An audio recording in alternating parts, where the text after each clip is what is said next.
Welcome to Time Ball Games. I'm ELD, here to ask you for help in growing the channel. When we reach 2,500 subscribers, I'm going to be giving away a custom leather playmat to one lucky subscriber. So be sure to like and subscribe. Welcome to Fast Effect Double Speed Magic the Gathering from ELD's Time Ball Games in Bellingham, Mass. Here we have Matt Kiefer on a red-green prison list versus Andrew Roberts on what looks to be Dredge. Kiefer leading out with Once Upon a Time. A printing that didn't prove to be nearly as problematic as it looked like it may be. It seemed like the type of card that just about any deck that plays green would end up playing, just for that free impulse on the first turn. However, that did not end up being the case as of yet. A little bit of a camera bump there. We'll see if that ends up getting caught. If not, we'll just be a little skewed this match. Golgari Grave Troll being discarded. And it looks like this is actually a manaless build. This could be difficult to interact with for Kiefer, as his prison elements are mostly around Chalice of the Void and Blood Moon. Blood Moon not exactly at its best against a deck that has literally 0 lands. And now a Tarmogoyf. So no prison piece. We've got a Goyf who's going to get fed by Golgari Grave Troll. And actually, this is not a manaless build, so kind of a atypical opening. Going to discard Golgari Grave Troll during the end step. That is not what we usually see out of the mana builds of Dredge. And yeah, there's some lands in there. We see a Fiery Islet and now a Mana Confluence being played into a Cabal Therapy. And he's going to therapy himself, leaving Cephalid Coliseum in hand. So next turn could be very, very spicy.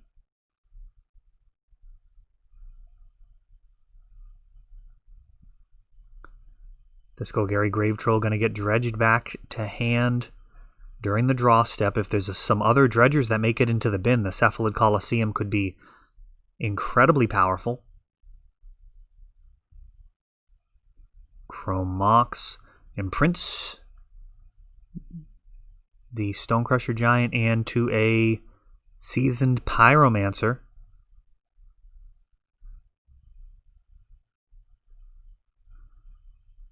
Goyf gets a little bigger, and he swings. It's a 2-turn clock, but I mean, 2 turns is a very long time when we're talking about Dredge triggering Narcomoeba. And is that Insolent Neonate? This is a crazy list.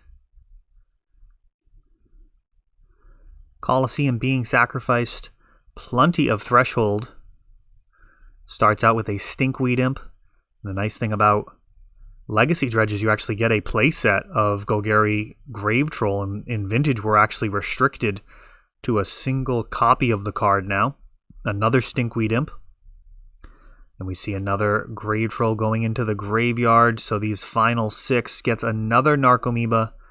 And it looks like Andrew's done some alters on his cards as well. I know he was talking about getting into the art game. They show up very nicely on camera.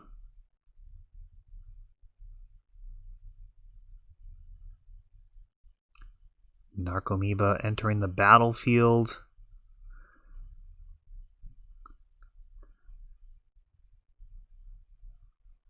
And he is looking for Cabal Therapies and Bridge from Below, is trying to figure out the next step.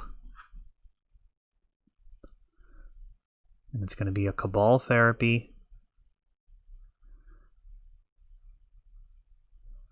Getting 3 zombie bodies.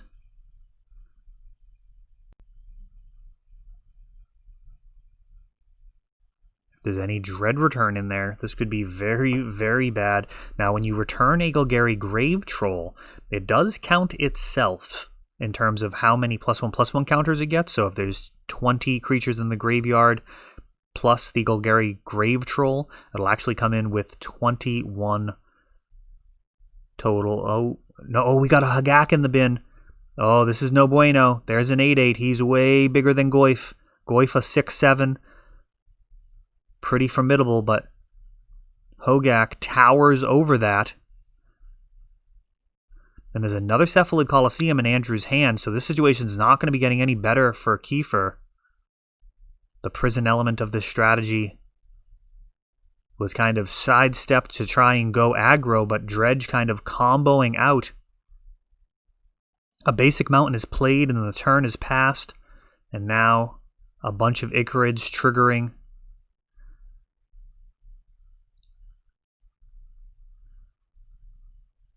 One of those Icarids cannibalizing its brother. And now Grave Troll dredges 6 more cards into the bin. Another Narcomoeba. We see the Colosseum, and at this point, Andrew just needs to be careful not to run out of cards. Very difficult to imagine how he can lose from here.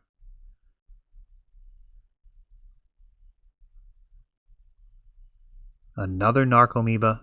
Revealing a 5th Narcomoeba might be one way that he could potentially lose. It's a pretty short list at this point. And Hagak.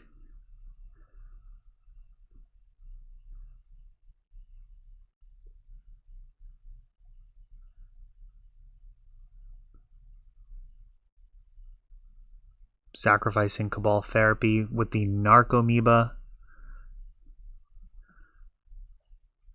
And Kiefer just scooping it up. It's really just, how do you want to win at this point? It's worth noting that you probably actually want to sacrifice Hagak to Cabal Therapy post-combat. Actually, he had some chump blockers there, so your bridges would end up getting removed, so fair enough. There are plenty of times where you're going to use Hagak to sacrifice to get more zombie tokens to then recast him. Very similar to the trick that you'll do when you've got multiple Hagaks, where you can just cast them into each other, which of course is very, very devastating for your opponent, as you're just generating massive amounts of zombies on each iteration. For example, if you have 4 Bridge from Below and a couple of Hagaks, you can actually convoke out the 8/8, sacrifice him to... tap him plus the 4 zombies to get another Hagak. That kills the original one, which is tapped, and then you get 4 more bodies, so you can tap 5 more black creatures. Now you have Hagak and the 4 zombies, so each delve iteration is only 3 cards out of your graveyard. So for every 3 cards in your graveyard, you're getting another 8 power, and it's just absolutely brutal. I've played a bunch of him in Vintage Dredge and have had just situations where you absolutely shouldn't be able to win, facing down things like Containment Priest, just so many different hate cards can potentially be played around with Hagak. He is really a brutal card.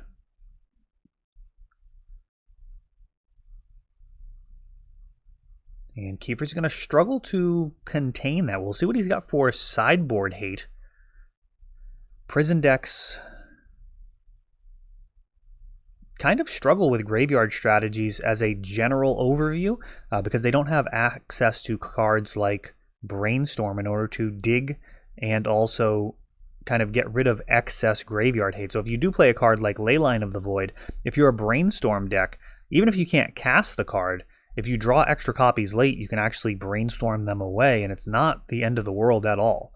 Whereas a prison deck, if you start drawing those bricks, let's say you've got a Leyline at the beginning of the game, they disenchant it, you draw a Leyline for turn that you can't even cast. At that point, I mean, you're just in a world of hurt. You also lose access to a lot of the good 1 casting cost graveyard hate cards like Surgical Extraction are not an option when you're playing a Chalice of the Void deck, as you're pretty much always going to Chalice at 1. That is the primary use of the card. So it is, from a larger perspective, kind of zooming out, red-green, or really any prison deck, is going to have a tougher time than many other strategies versus a deck like Dredge. One card that could be really important in here is if he has access to Karn. Karn can actually get a stream of Tormod's Crypts. That can be very difficult to deal with. Karn gets cards from exile or your sideboard, so you can actually use Tormod's Crypt to exile your own graveyard and then go get it back with Karn. So if you've used a couple of Tormods, you can Tormod's Crypt yourself and then use Karn to go get start getting those Tormod's Crypts back.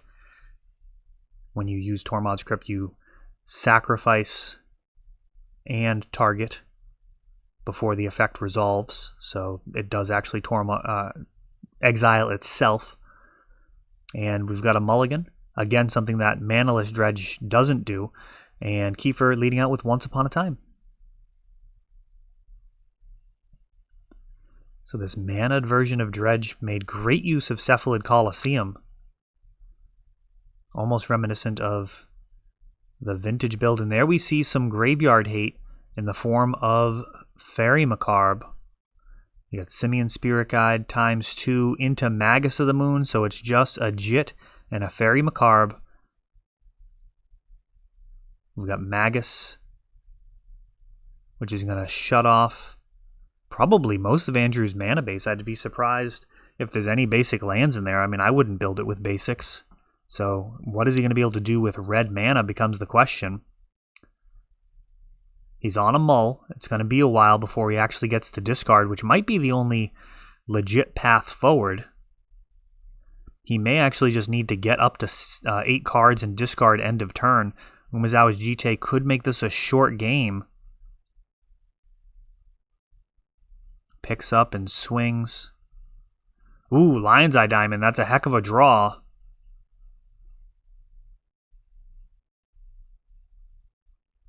It's a lot of mana. Lion's Eye Diamond can get very, very spicy. Faithless Looting could be incredibly good here too. Tarmogoyf. How is he cast? Oh, he's got a basic forest. Okay. So Lion's Eye Diamond being sacrificed. No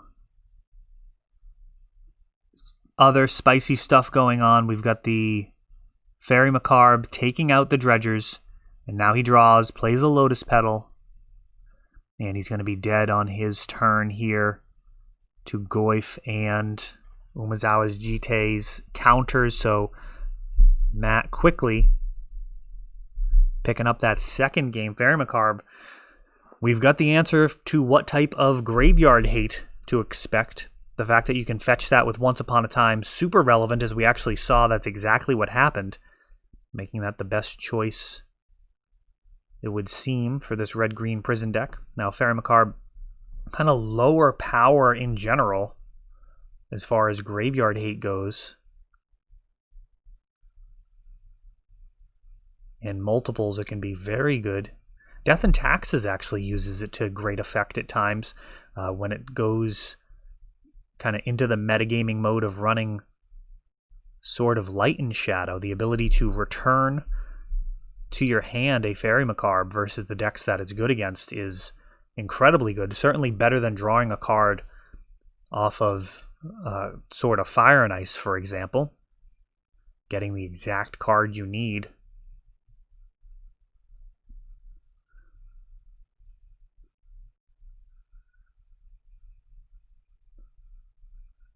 And again, Once Upon a Time. All 3 games, Kiefer leading out with the new instant. This time finding a Simian Spirit Guide. Chrome Mox and printing the Simian into a turn 1 Magus of the Moon. And this type of strategy really punishes so many different strategies. These Blood Moon decks really take an absolute wrecking ball to some of these cuter mana bases.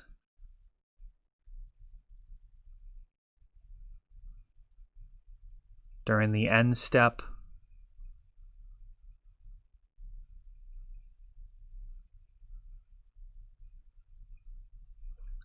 Couple of Golgari Grave Trolls, and he's got the Fairy Macabre for it.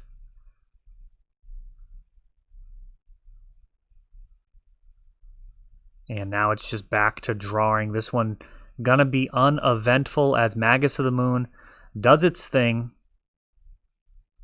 Not for lack of trying. Andrew brought a spicy deck to the table, but Magus of the Moon going to prevent any type of shenanigans here. Street Wraith cycling, Lion's Eye Diamond, and Careful Study shown in hand, but that is not going to be enough to handle that turn 1 Blood Moon effect, shutting off all of Andrew's colored mana as Red-Green Prison takes that one down versus Dredge. That is all for this one, but don't worry, there is a lot more. You can check out our older videos, and we're always putting out new videos from ELD's Time Vault Games in Bellingham, Massachusetts. If you want to help the channel, of course, you can like, subscribe, share, tap that notification bell so you can know the next time our new videos come out. Thanks for watching.